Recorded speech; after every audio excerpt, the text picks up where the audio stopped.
ஆண்டவருடைய பரிசுத்த நாமத்திற்கு மகிமை உண்டாவதாக. இந்த நாளிலும் குயவனின் கூடாரம் ஊழியங்கள் மூலமாக உங்களை சந்திப்பதிலே, உங்களை வாழ்த்துவதிலே மிகுந்த மகிழ்ச்சி அடைகிறேன். அல்லேலூயா. இந்த நாளிலும் சங்கீதம் 29:11 தாவீது சொல்கிறான், கர்த்தர் தமது ஜனத்திற்கு பலன் கொடுப்பார், கர்த்தர் தமது ஜனத்திற்கு சமாதானம் அருளி ஆசீர்வதிப்பார் என்று சொல்லி. கிறிஸ்துவுக்குள் பிரியமானவர்களே, கர்த்தர் தமது ஜனத்திற்கு இன்றைக்கு பலன் கொடுக்க போகிறார், சமாதானம் கொடுக்க போகிறார், ஆசீர்வாதத்தை கொடுக்க போகிறார். அல்லேலூயா. பலன் தருகிறார். என்ன பலன்? இன்றைக்கு நான் ஆண்டவரிடத்தில் கேட்டபோது ஆண்டவர் சொன்ன வார்த்தையானது, என்ன பலனை இன்றைக்கு உங்களுக்கு கொடுக்க போகிறார் என்றால், அங்கே உபாகமம் புத்தகம் 8வது அதிகாரம் 18வது வசனம் இவ்வனமாக சொல்லுகிறது, அந்நாளில் உண்டாயிருக்கிறபடி ஐஸ்வர்யத்தை சம்பாதிக்கத்தக்க பலனை உனக்கு கொடுப்பார் என்று சொல்லி. அல்லேலூயா. கிறிஸ்துவுக்குள் பிரியமானவர்களே, இன்றைக்கு எனக்கு பலன் இல்லை, வயதாயிடுச்சு, அல்லது என்னுடைய தொழில் சரியில்லை என்று சொல்லி பல காரியங்களிலே நீங்கள் மனம் துவண்டு போயிருந்தால் ஆண்டவர் இன்றைக்கு சொல்லுகிறார், இந்நாளில் உண்டாயிருக்கிறபடி உனக்கு ஐஸ்வர்யத்தை சம்பாதிக்கத்தக்க பலனை அவர் கொடுப்பார் என்று சொல்லி. அது மட்டுமல்ல, கிறிஸ்துவுக்குள் பிரியமானவர்களே, கர்த்தர் உங்களுக்கு சமாதானம் கொடுக்க போகிறார். என்ன சமாதானம்?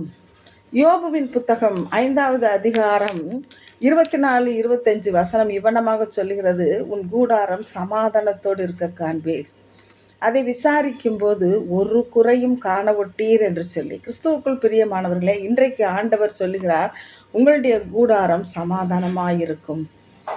அதை அக்கம் பக்கத்தார் விசாரிக்கும் போது அதிலே ஒரு குறையும் காண மாட்டார்கள் என்று சொல்லுகிறார். அல்லேலூயா.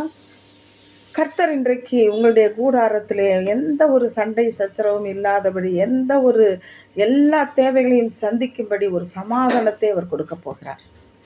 அது மட்டுமல்ல, 3வதாக அங்கே கர்த்தர் தம் ஜனத்தை ஆசீர்வதிப்பார் என்று தாவீது சொல்லுகிறார்.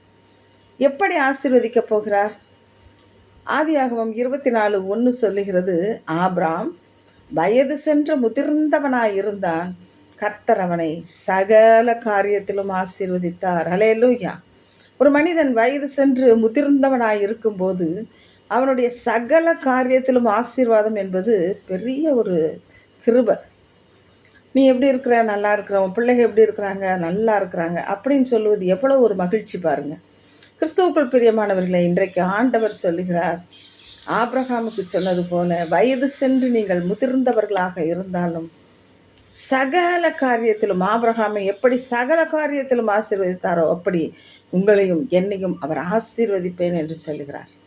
இந்த நாளிலும் தாவீது சொன்னது பிரகாரமாக கர்த்தர் தமது ஜனத்திற்கு பலன் கொடுப்பார். என்ன பலன்? ஐஸ்வர்யத்தை சம்பாதிக்கத்தக்க பலன், சமாதானம் கொடுப்பார். என்ன சமாதானம்? நம்மளுடைய கூடாரம் விசாரிக்கும் போது ஒரு குறையும் இருக்காது. நம் கூடாரம் சமாதானத்தோடு இருக்கும். அது மட்டுமல்ல, என்ன ஆசீர்வாதத்தை கொடுக்க போகிறார்? வயது சென்று முதிர்ந்தவர்களாக இருக்கும் போதும் சகல ஆசீர்வாதத்தினாலும் நம்மை நிரப்ப அவர் போதுமானவராய் இருக்கிறார். இந்த கிருபைக்குள்ளாக அவர் நம்மை நடத்தும்படி கண்களை மூடுவோம். பரிசுத்தமான தேவனை நோக்கி பார்ப்போம். நல்ல பிதாவே, இந்த நாளிலும் கேட்ட சத்தியத்தின்படி நாங்கள் தகப்பனே எங்களை அர்ப்பணிக்கிறோம். இந்த கிருபை எங்களுக்கு ஒவ்வொருவருக்கும் இருக்கும்படியாக உம்முடைய ஆசீர்வாதம், ஹல்லேலூயா, உம்முடைய சமாதானம் தகப்பனை, கர்த்தர் தமது ஜனத்திற்கு பலன் கொடுப்பார், சமாதானம் கொடுப்பார், ஆசீர்வதிப்பார் என்ற வார்த்தையின்படி எங்களை ஆசீர்வதித்து மேன்மைப்படுத்துவீராக இயேசுவின் மூலம் பிதாவே, ஆமேன். அல்லேலூயா. God bless you. கர்த்தர் உங்களை ஆசீர்வதிப்பாராக. ஆமேன்.